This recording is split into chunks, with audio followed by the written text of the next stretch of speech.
Well, get ready to take a deep dive into ancient history preserved within the rocks and the fossils of the Falls of the Ohio. The fossil beds along the Ohio are a great place to explore and learn this summer.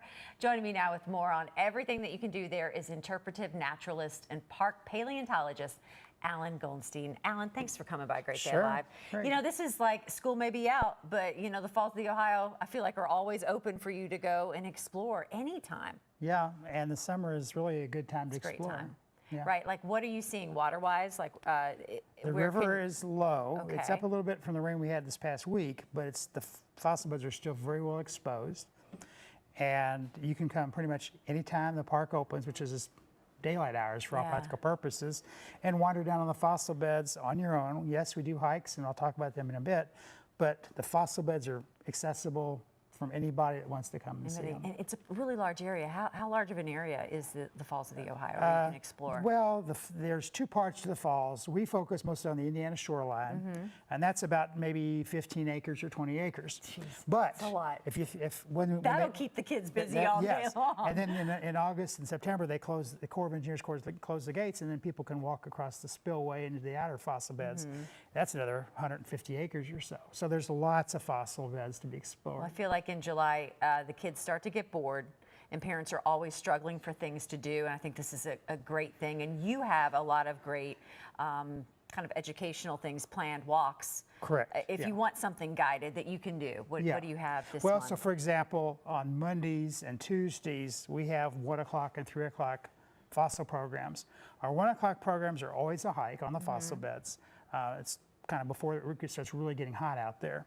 And then on weekends, we do 10 o'clock, 1 o'clock, and 3 o'clock programs. Again, the 10 o'clock will be a fossil bed, and 1 o'clock will be a fossil bed. 3 o'clock will be some other type of program. And then on Fridays, which starting today, and I've been talking to our guys, we're actually taking pressure washer down the fossil beds and blasting mud off to see fossils you've never seen before. Well, you brought us an example of some of the items. You can't take the fossils from Falls of the Ohio. You can look, take a picture, and please leave for everybody else to enjoy. But you brought us. This is kind of what you will show people as an example of what to look for. Right. And most of the stuff that I have here are loose examples of things people will see embedded in the rock. So for example, this thing right here, which people often think is a backbone, is actually a type of fossil called a horned coral. And we have some of the largest horned corals in North America found on the fossil beds. We can actually show you a fossil coral that is 4 feet long, and it's probably one of the largest horned corals ever found on the planet. What was this at one time? I like to tell people to compare that to a sea anemone. You know, that's Nemo's bed in the movie Finding Nemo. And so these things would have had tentacles on one end when they were living. They have lots of lines on them, like modern corals do. And so these are growth lines. Yeah. And so these are animals that are extinct, so horned corals don't exist anymore, but they grew up off the seafloor, and they probably had tentacles and captured food by stinging it. This is one of the more spectacular examples. We have a lot of colonial corals like this one, and this one, again, these get up to about 10 feet across. Couldn't bring it for today, it doesn't fit. This thing gets about 15 feet across, so they get big. And then on the upper fossil beds, if you get hot on the lower fossil beds because there's no shade, you can go where the trees are and you'll see these type of fossils, but also shells like these brachiopods.